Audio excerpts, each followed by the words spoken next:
Healing with crystals is an ancient practice. Yet did you know that the essence of gemstones can be used in homeopathy?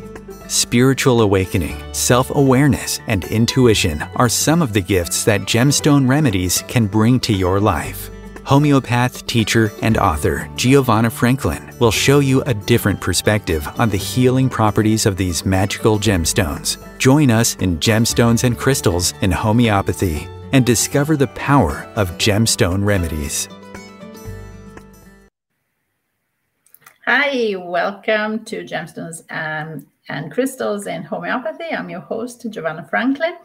And first of all, I wanted to say that this is the first podcast, the first show of September. And September is an important month because schools start again and courses and online classes start again as well. And this month is no exception. So if you want to learn more about gemstone in homeopathy, crystals, or other courses, check out my website, homeopathyheal.co.uk. I just concluded a two-part webinar on sea remedies, and you can still purchase the course and find the recorded videos and all the notes in PDF. But next week, I am starting the gemstones for the Aquarian age with evolutionary astrologer Brian Coulter. So you can find all the details again on my website, homeopathyheal.co.uk.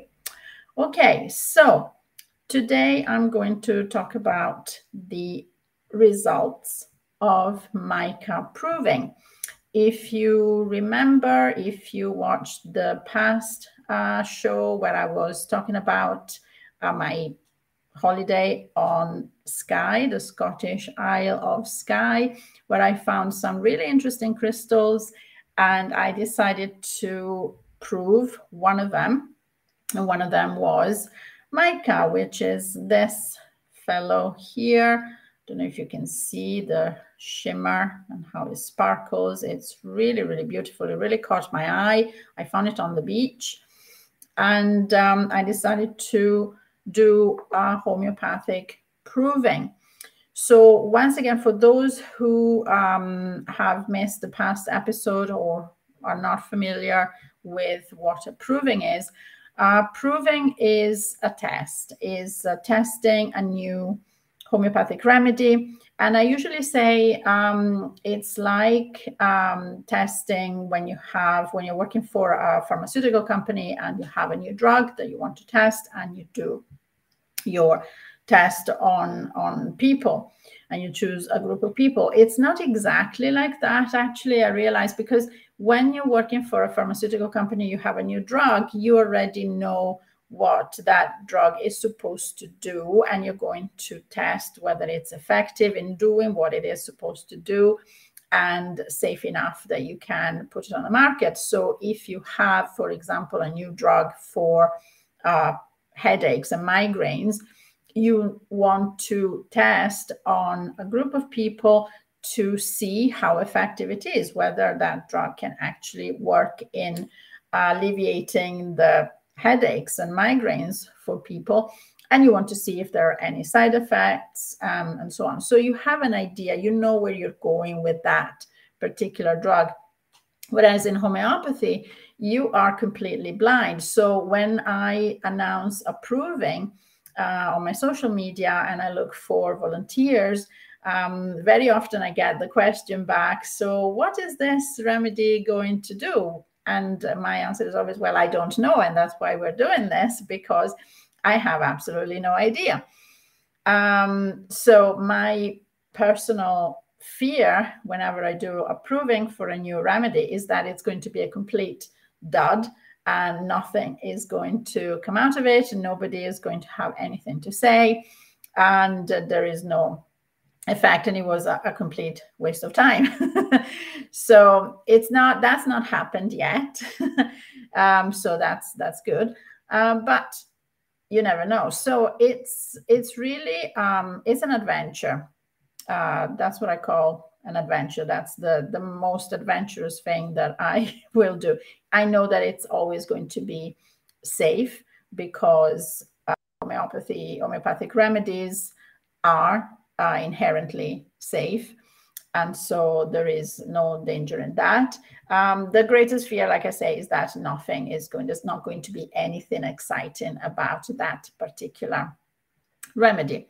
So how does approving work? So in a case of any gemstone or crystal, it's fairly easy because you don't need to do any chopping up, any trituration, any boiling of roots like you have to do with plants and flowers and so on. It's just a case of taking the natural rock, placing it in a container, in a glass container of distilled water, putting a lid, a glass lid, and exposing that to the sun and the moonlight for between 24 and 48 hours. I prefer to do that, if I can, in conjunction with a nice full moon where the energy is stronger. And in this case, I did just that. So I was back in July, I was on the Isle of Skye, and the 4th of July, we had a very, I can't remember if it was a super full moon, I think it was, but in any case, it was a full moon. And so I did exactly that. I put the mica in this container and I waited 48 hours. After that, I took the water from the container, placed it in a bottle with a stopper, and I added, you need to add some preservative to avoid the water forming mold. And so the best way to do that is to add alcohol. So usually I will add vodka, so like a fifth of the bottle with vodka. In this case, I wanted to use, because I was on the Isle of Skye and there was all this beautiful Scottish atmosphere around me, I decided to use a local blend of Scottish whiskey. And so that was the one that was potentized back in the city. I brought it to the local homeopathic pharmacy, and they have the technical ways of potentizing the remedy and turn it into a 30C potency.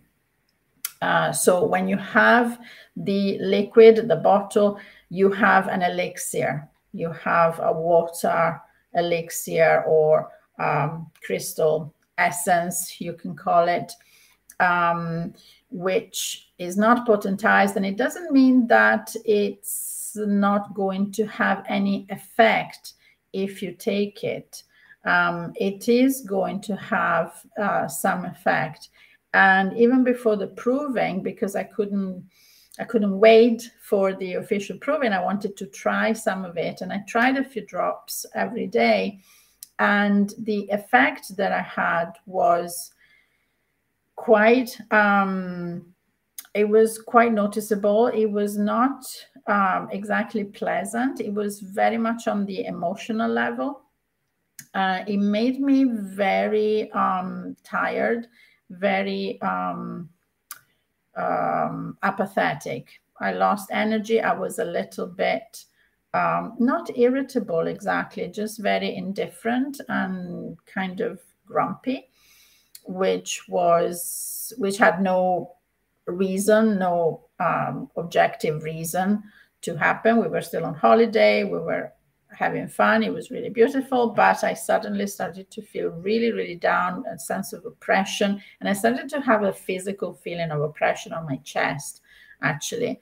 Kind of like what you have when you have maybe not a chest infection. I didn't have any cough or anything like that, just a kind of heaviness, oppressive feeling, finding it hard to take a deep breath. So I didn't particularly enjoy that, but okay, I took a note of it. I stopped taking it after 3 days. I'd had enough.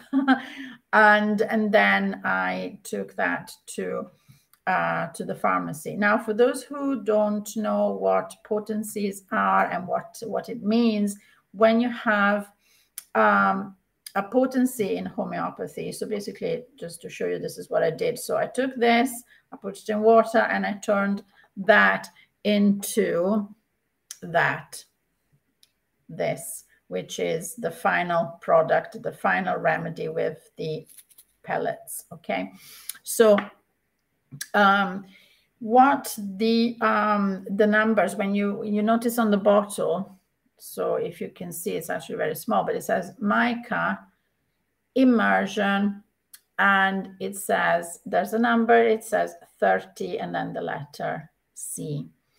Okay, so the letters in homeopathy on the bottles, they are Roman letters. So you can have an X, which is Roman numeral for 10. C is the Roman numeral for 100. And then you can have M, which is Roman numeral for 1000. So the letter indicates the ratio of the dilution. So it means that for every drop of the elixir that I made, you add 100 drops of water, or 100 parts of, in this case, sugar of milk, because we're looking at pellets. Okay, so the C is a 1 to 100 ratio of dilution. The number 30 indicates the number of times this process was repeated. So you dilute once, and then you have, if it's a liquid, you have to, what we call succuss, you have to bang the bottle with the liquid hard a number of times. Or if it's solid and you are mixing it with sugar of milk, you have to mix, and you have to mix a number of times every time you repeat this dilution. So it is time-consuming, laborious process. Some pharmacies have an automated process to do this. Traditional pharmacies like Helios or like Hahnemann Labs in the US, they still do it the traditional way, which means by hand. And so it's a time-consuming process, and it takes a lot of patience. So this is what they created. And then once I had this 30C potency of mica, this is when I started to look for volunteers, and I found 6 wonderful volunteers who agreed to test this remedy. Now, there are conditions for proving a remedy. It is important that you are in relative good health, that you're not taking strong medication, that you're not taking other homeopathic remedies that might interfere, because we really want to make sure that you're having a very, very steady, very smooth lifestyle. You're not going through any particular changes in your life. You're not changing jobs, or you're not going through something traumatic, ups and downs, like a breakup or moving jobs or moving countries. So we want everything to be equal and steady. And the only variant is the remedy that you're taking, that you're testing. So that way we can make sure as much as possible that any changes or any reactions that you're having are due to the remedy and not to other external circumstances. Now, of course, life happens, and so you're not required to retreat into a cave to be by yourself and not to deal with anybody and not interact with other people. But as much as possible, it is important to have a steady going lifestyle for 1 week. It is also important to avoid stimulants like alcohol, coffee. We can be flexible if you're used to taking coffee, as long as you take coffee away from taking the remedy. And you have to be prepared for maybe some discomfort, I want to say. So, like I say, homeopathic remedies are safe. It does not mean that they might trigger something in you. You might see past symptoms resurfacing, coming up, or you might experience changes in mood, emotional shifts. And so it's important to be aware, to be self-aware, but also, because you are living with, among other people, it is wise usually to tell your family that you're going to do a proving. So if you get a little bit snappy, or if you, if you look maybe not quite yourself to your family, that's the reason why, and maybe ask for patience for a few days. But most of all, it is very important to be self-aware, to be observant, and therefore it takes a certain type of person to be a prover. It's not something that I would advise to just jump into casually without knowing what you are getting yourself into, which is why I always send out a document with, what you can expect and a kind of agreement. Because like I say, sometimes it can be a wild ride. You can have crazy dreams, or you can feel completely thrown, and that can affect your working life. It can affect your personal life. So I'm not trying to scare you, but just to be realistic, it is important to understand what a remedy can do, because remedies are powerful. I mean, I know that we're talking about nothing. Like my teacher, Mission Orland, used to say, there is nothing in the pills. So why are you even here? I've got nothing to show you. I know that technically, there is nothing in the pills. If you get them analyzed in a lab, you will not find any traces of mica in there. And yet they are powerful, because we are talking about energy. It's all about energy. And we are learning more and more that energy is a real thing, and it can be very powerful. And even if you cannot see it or cannot detect it, that's really our problem. That's the problem of the tools that we have and the senses that we have, which are not powerful enough. So this is what we did. So we did this proving at the last week in August. So the results are really, really fresh. I have not had time to even put them together in writing in a one document, but I will do that. So what happens is we meet up one time before starting, and if there are any questions, I answer any questions. We introduce each other. We talk about what we can expect, which is what I just described. And then we just go our own way. We don't communicate with each other for a week.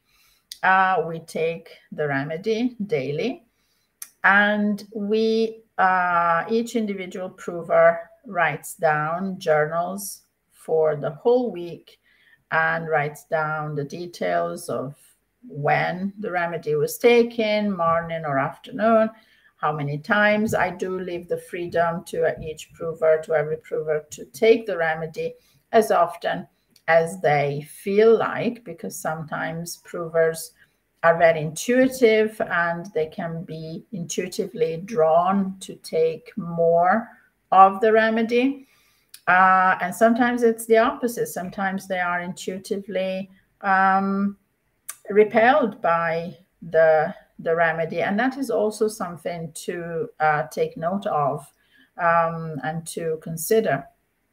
And I also encourage provers to meditate with the remedy, because in my experience, some provers are incredibly intuitive, incredibly sensitive, and during meditation, there can be visions, there can be almost, I would say, lucid dreams, and this can be very powerful and very useful at the end to add to the description of the remedy, because ultimately what we want to achieve is collect information. So each prover will collect information and list all the effects and all the reactions on every level, on the physical level, on the emotional level, and on the subconscious level in the form of dreams. Dreams are very, very important, as we will see.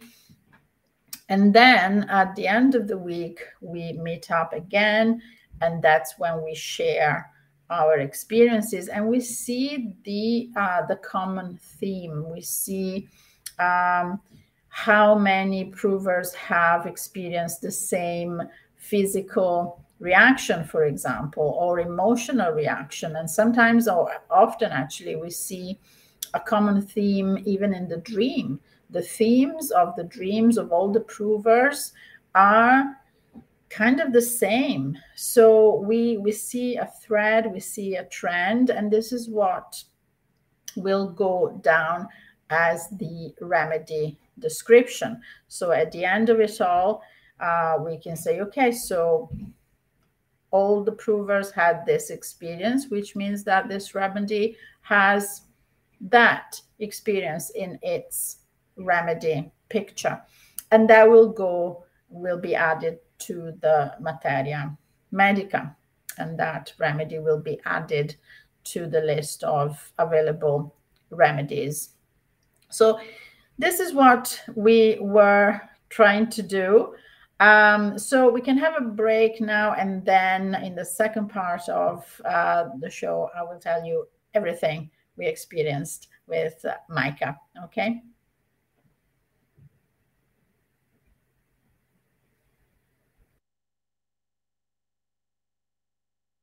OMTimes TV.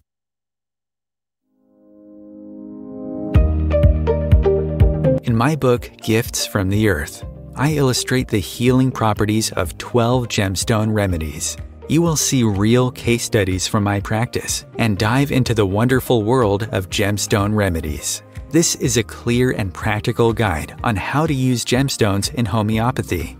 Whether you are an experienced practitioner or beginner, you will find this book a fascinating read. Gifts from the Earth is available on Amazon.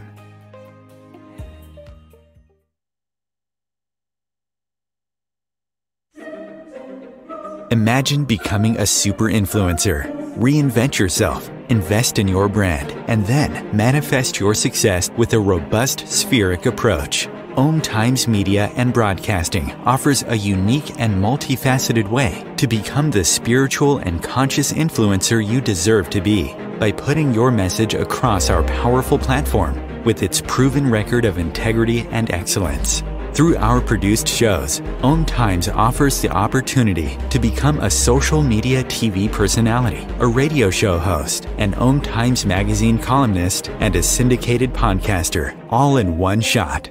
By live streaming your show on OMTimes TV and broadcasting it across the extensive OMTimes radio and TV networks, you become more than a host. You become an ambassador and a force for positive change. OMTimes. Open yourself to the possibilities. If I could be you, and you could be me for just 1 hour. If we could find a way to get inside each other's minds. Walk a mile in my shoes. Walk a mile in my shoes. Well, before you abuse, criticize and accuse. Walk a mile in my shoes. Hi, welcome back. Okay, so let's get down to the mica proving. Okay, so first of all, what is mica? Okay, so it's a pebble, and it's a silicate mineral, meaning that it's very similar to the molecular composition, geological composition of silica, which is flint. And it's a super common stone mineral that you can find absolutely everywhere on the earth. And particularly in this case, on beaches, on stony, pebbly beaches. So mica is used in a lot of industries.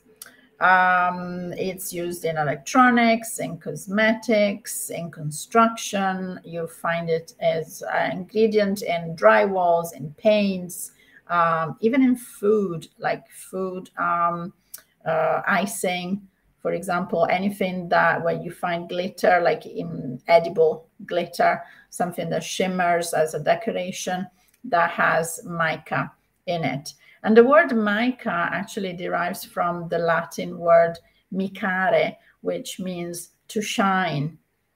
And this name was given to a group of minerals because they typically are formed in a thin sheet, and they have this kind of pearly luster. So this is what mica is. Mica is mined. I mean, most of the time you can actually find it on the surface, like I did on the beach. But in a lot of countries, people actually actively mine, they dig for mica. And unfortunately, there is a lot of, in very poor countries, this is a job done by children. And digging for mica create this dust, which gets into the lungs. And so you can have all sorts of health issues with respiratory conditions, from asthma to lung cancer. And so remember when I said when I tried the mica elixir, I had this kind of sense of heaviness on my chest, and I didn't know why. And so when I went to look into the composition of mica and the uses of mica, that made sense. Now in homeopathy, it's always really a good idea if you're studying homeopathy, and also to remember what a remedy does. It's always a good idea to go back to the source, because what the source looks like and what the source does and the characteristics of the source will give you an idea of what the remedy can do. Okay, so I'll tell you what happened to me personally when I started the proving of mica, of the 30C remedy. So I was taking the remedy twice a day, morning and afternoon. And the reason for that is because typically I am not the best prover. In fact, I'm usually the worst prover, in the sense that I don't have an awful lot of reaction compared to the rest of the group of provers, which is just as well, because if it was up to me, there wouldn't be very much information coming out of proving remedies. But luckily, I'm always really, really lucky. I always find amazing provers who are very, very intuitive, very sensitive to remedies. So the reactions that I had were much more on the subconscious level. So I had really interesting dreams, I would say. The first one was scary. I'm not going to lie, it really shook me up a little bit. So the dream was this. I was in the dream, I knew I was going to die, and that was just a fact that I accepted quite almost happily. It was fine. And the reason why I was fine with that in the dream was because I knew that I was going to reincarnate. And that was an absolute certainty for me in the dream. So it was a case of me finding a comfortable coffin, which sounds crazy. It's a dream. So, you know, bear with me. And that's it. It's very quick in the dream. And now I'm dead. The next scene, I am dead. I'm dead, and I am in front of a sort of committee. There are people in front of me, and they are going to give me some options on reincarnations, like what would you like to come back as? But it wasn't a completely free option. They gave me a choice, but it was a limited choice. So the first option was to come back as a baby with severe health issues, missing limbs and things wrong with the baby. And I thought about it, and I thought, well, I don't really like this option. What else have you got for me? And the next was something boring, like some businessman running a business, very bland. That didn't appeal to me much either. And so eventually the decision is taken for me, and I see myself in the next scene. I am a Black trans woman in India. And I wake up at that point, and I don't know why the dream was not particularly scary. There was no violence, there was nothing particularly nothing gruesome at all. But when I woke up, I was incredibly scared, because it really felt very, very real. I was really, really shook up. I didn't like that dream very much. So, okay, so we have death. That's the first dream. Okay. The next dream I have is about me going back to Italy, where I'm from, and visiting my old family doctor, my old family GP, and I sort of recognize him. He looks almost like I remember when I was a child, except that in the dream, he is incredibly tall, and he has this small study where he works, and the walls of the study are covered in religious icons, like Orthodox Christian icons, the ones that you see in Russia, for example. And in the dream, I feel very, very sad, very nostalgic. Like I miss this place. I miss the connection that I had. I have no idea why I would dream about my old family doctor. I never thought of him for the past, maybe, I don't know, 40 years.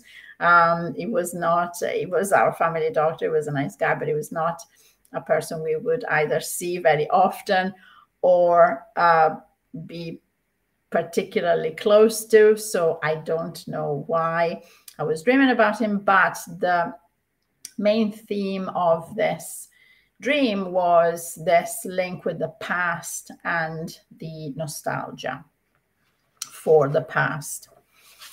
And the next night, I had another dream again about the past, about an old friend from my school days, just a chance meeting in a supermarket.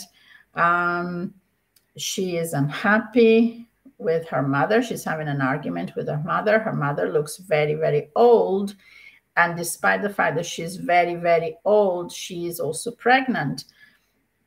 And in the dream, she's very angry, and she's very verbally abusive towards her daughter, my friend. And in the same night, in the next dream, I dream about one of my old teachers from high school who gives me some papers. And again, I have this feeling of sadness, of nostalgia, of something that's gone, the past, which is interesting because I don't have these thoughts or feelings or dreams at all, particularly about the past. That doesn't usually happen. So there is a theme here that starts to come out, which is the past. Okay, there's death. I don't know what that is about. But anyway, all I can do is take note of it. It's always a good idea to keep a notebook by your bed so that as soon as you get up, you can write it down, because dreams have this annoying habit of disappearing the minute you wake up and you regain consciousness. This is the kind of dream that I have.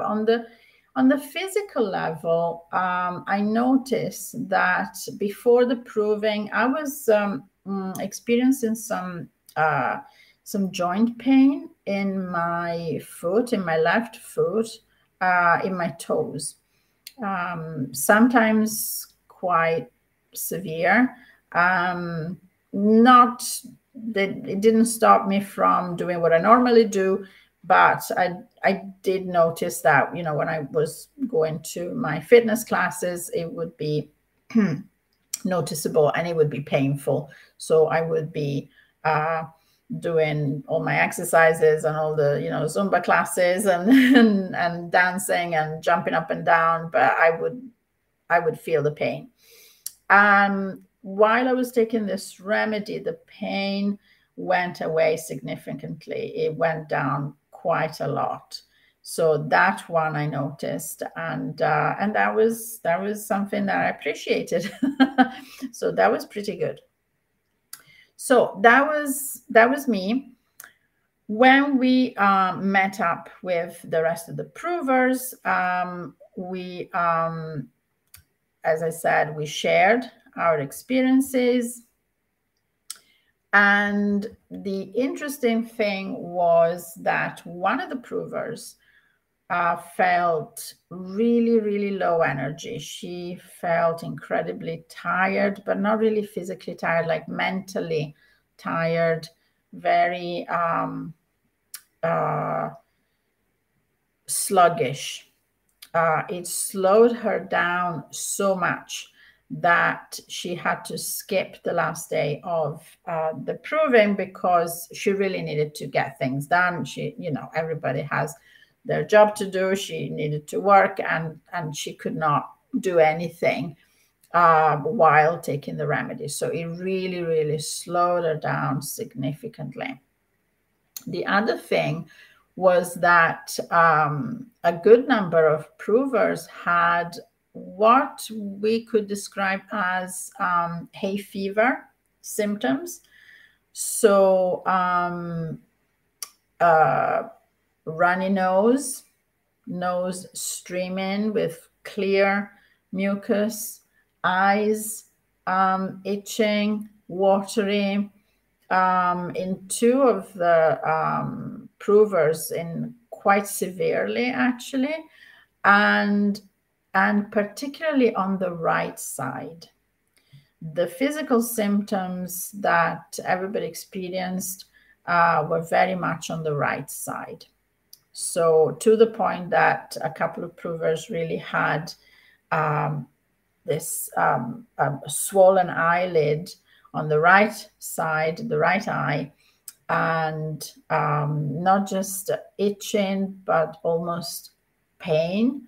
The sinuses was affected, so there was this congestion, and it really was consistent with what you normally get during hay fever.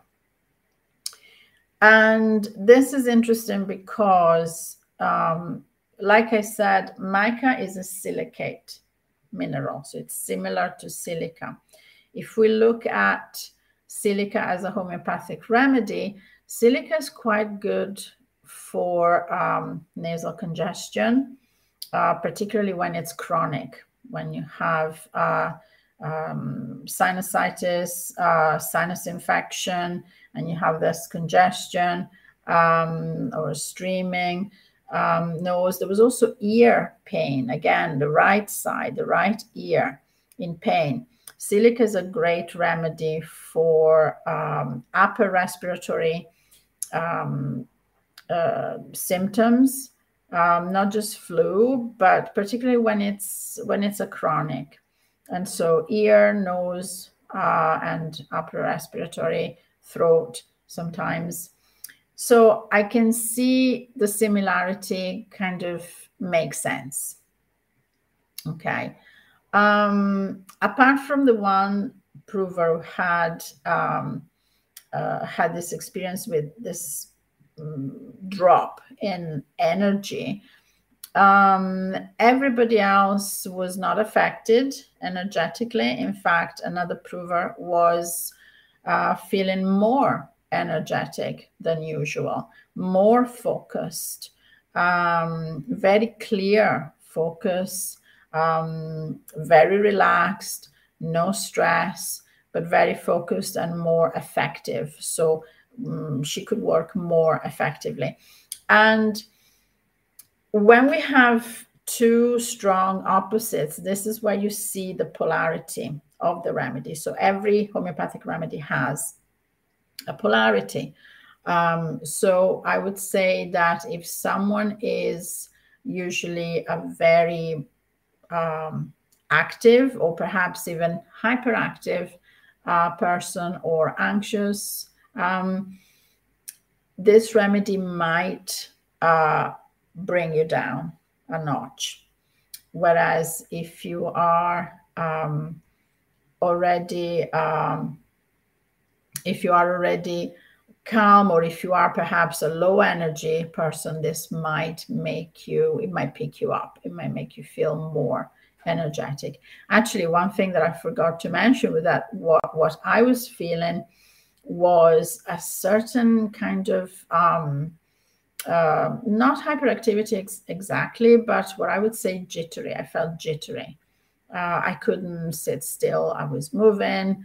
I had like restless legs. I was moving all the time. I had to move, to occupy myself, to find something to do, even if I didn't have anything. I couldn't really relax. I had to do something. So that's also interesting. So right side, physical symptoms, eye, nose, ear. The dreams were really interesting because we all had dreams about the past, people in our past, the different people. We had dreams again about death, somebody dying, announced that was dying in one of the dreams. travel as well, because I had dreams about going back to Italy, and I don't know whether the theme is just the past and I happen to be from Italy, or whether it was also a theme of travel, because one prover also had a dream about being in France and being in a small village, experiencing traveling and finding herself in a different country. So what else? Yeah, different people in the provers past. Some provers experienced not more tiredness, but they slept in. They slept longer than they usually do. Some provers experienced headaches, again on the right side, the right temple. And then one prover experienced almost loss of appetite, definitely a decrease in appetite, which nobody else experienced, but again, it's something to take note. And what else? I'm just going through my notes. Yes, the dreams, actually, travel is a theme, because there was another dream, somebody else had another dream about traveling, crossing borders, which is interesting. So we don't really, sometimes we cannot really explain away the results of all the results of approving, but there is definitely this theme of death, the past, and it looks like travel is also a theme. So what can we say? What can we conclude from this? I usually sit on the results of approving for a day or two before putting everything together in one document, because you can go through and read everybody's notes over and over, and maybe other things come up to my attention. Like, for example, the travel theme I had not noticed until literally just now when I was looking at the notes. So what I would say is that so far, I would definitely say that this remedy can be useful for symptoms of hay fever, or symptoms of nasal congestion and sinusitis, together with silica. So I would start using it for that. It seems to have an affinity with the eye, particularly the right eye. And the provers actually said that the sensation was like they kept thinking there was something in the eye, like a grain of sand or something really annoying, but kind of almost painful. And the eyelid was swollen, red, itchy. So it might be an alternative from euphrasia, which is one of the go-to remedies for eye issues, for example. The effect on the energy levels,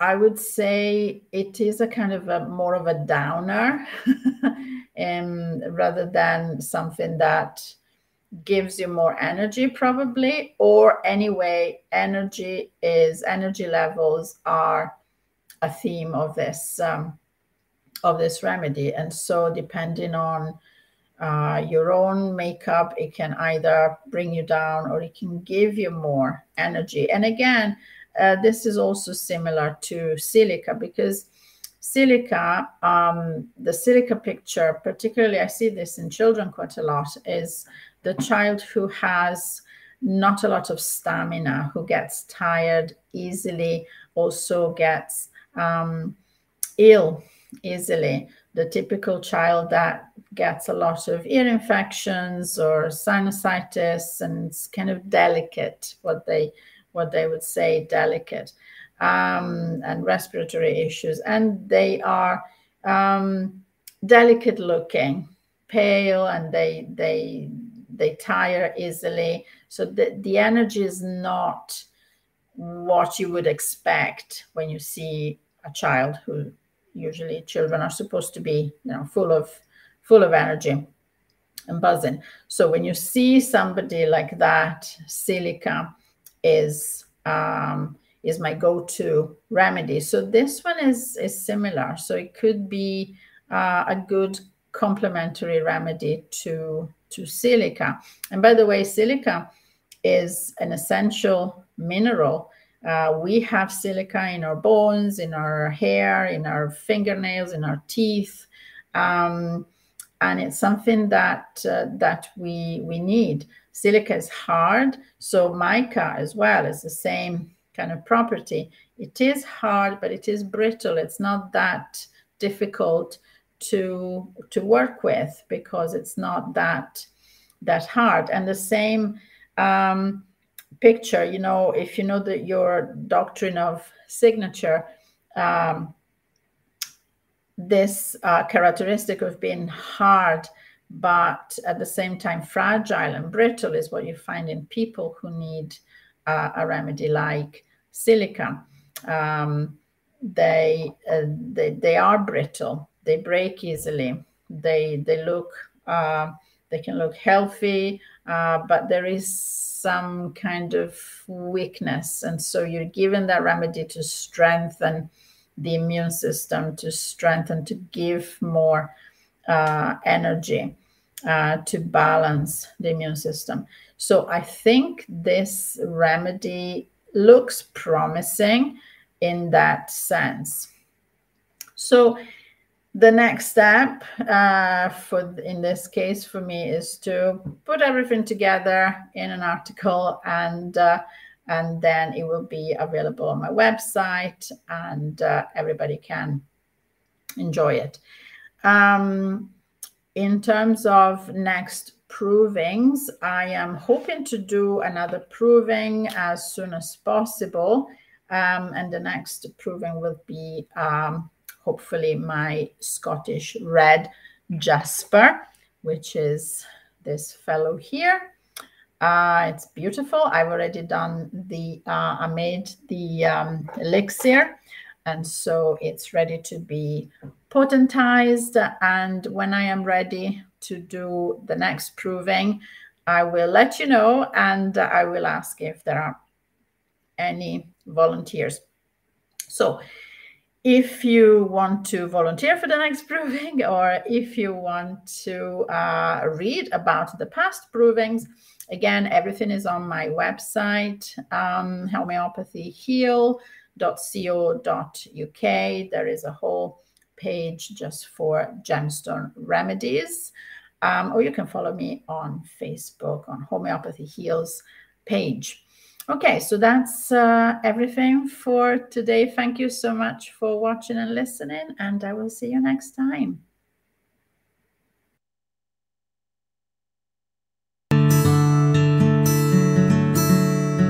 This show is not intended to diagnose, prevent, or treat any diseases or illnesses.